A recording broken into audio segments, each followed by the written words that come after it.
12வது முடிச்சதுக்கப்புறம் பசங்களால வந்து ஃபீஸே கட்ட முடியல. அந்த ஒரு காரணத்துக்காக தான் அவங்க வந்து வேலைக்கு போகணும் அப்படின்னு சொல்லி அந்த தாட்டுக்கு வந்து வர்றாங்க. அப்ப அப்படி இருக்கிறப்ப அவங்க எப்படி படிப்பாங்க? இது வந்து தமிழ்நாடு மாதிரியான ஒரு ஸ்டேட்ல ரொம்ப ரொம்ப ஈஸி.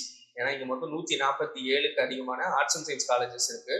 குறைஞ்சது புதுசா இப்போ உருவான ராணிப்பேட்டை டிஸ்ட்ரிக்ட்ல கூட ஒரு ஆர்ட்ஸ் அண்ட் சயின்ஸ் காலேஜ் இருக்கு. இப்போ உருவான டிஸ்ட்ரிக்ட்ல கூட வந்துட்டு காலேஜ் இருக்கு.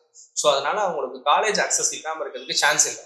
ஆனா என்ன மைண்ட் செட் இருக்குது அப்படின்னா 12th படிக்கிற வரைக்கும் எப்படி கவர்மெண்ட் காலேஜஸ் வந்துட்டு ரொம்ப ரொம்ப அண்டர் எஸ்டிமேட் பண்ணி பிரைவேட் காலேஜஸ் பிரைவேட் இன்ஸ்டிடியூஷன்ஸ் வந்துட்டு ஸ்கூல்ல அவங்களோட பேரண்ட்ஸ் வந்து ரொம்ப ப்ரெஸ்டீஜியஸா பார்த்தாங்களோ அதே ஆஸ்பெக்ட்ல 12th அப்புறம் பாக்குறாங்க.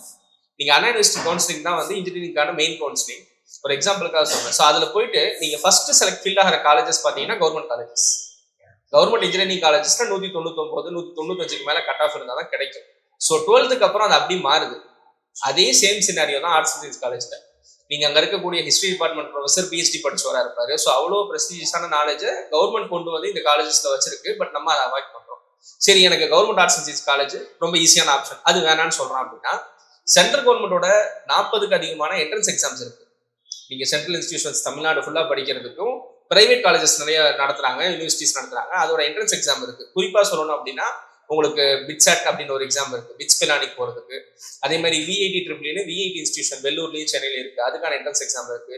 சியூஇடி யூஜின்னு ஒரு எக்ஸாம் இருக்கு, ஜேடபிள்யூ மெயின்ஸ் இருக்கு, நீட் நமக்கு தெரியும் இருக்கு. இந்த மாதிரி எந்த என்ட்ரன்ஸ் எக்ஸாம்ல பார்ட்டிசிபேட் பண்ணி அந்த சென்ட்ரல் இன்ஸ்டிடியூஷன்ஸை நோக்கி அந்த பையன் போனாலும் அவனுக்கான ஆப்பர்ச்சுனிட்டி அதிகம். இன்னொன்னு கவர்மெண்ட் அதுக்கு லெவரேஜ் பண்ணி கொடுக்குது.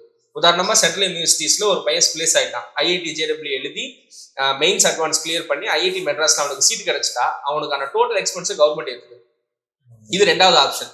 இது ரெண்டுமே வேணாம் அப்படின்னு பார்த்தா கூட எய்டட் இன்ஸ்டிடியூஷன்ஸ் தமிழ்நாடு ஃபுல்லா இருக்கு. இப்போ ஸ்பெஷலைஸ்டா சொல்லணும்னா முஸ்லீம் எய்டட் இன்ஸ்டிடியூஷன்ஸ் தமிழ்நாடு ஃபுல்லா 14 இடத்துல இருக்கு. இங்க ஃபீஸ் வந்து ரொம்ப ரொம்ப நார்மல். அதே மாதிரி இப்போ கோயம்புத்தூர்ல பிஎஸ்சி இன்ஸ்டிடியூஷன் இருக்குன்னா அதுல வந்துட்டு எல்லாத்துக்கும் தெரிஞ்சது செல்ஃப் ஃபினான்ஸ் தெரியும். 1.5 லட்ச ரூபா ஃபீஸ் ஆகும், 2 லட்ச ரூபா ஃபீஸ் ஆகும். அதே பிஎஸ்சி ஆர்ட்ஸ் அண்ட் சயின்ஸ் காலேஜ்ல எய்டட் இன்ஸ்டிடியூஷன் இருக்கு, 3500 ரூபா ஃபீஸ் ஆகும். பட் நம்ம எவ்வளோக்கு எவ்வளோ தேடுறோமோ அவ்வளோக்கு அவ்வளோதான் நமக்கு அந்த டீட்டெயில்ஸ் கிடைக்கும். ஸோ இது மாதிரியான டேட்டா இருக்கு. அதனால அவங்க படிக்கிறதுக்கான ஆப்பர்ச்சுனிட்டிஸ் இங்கே நிறைய இருக்கு.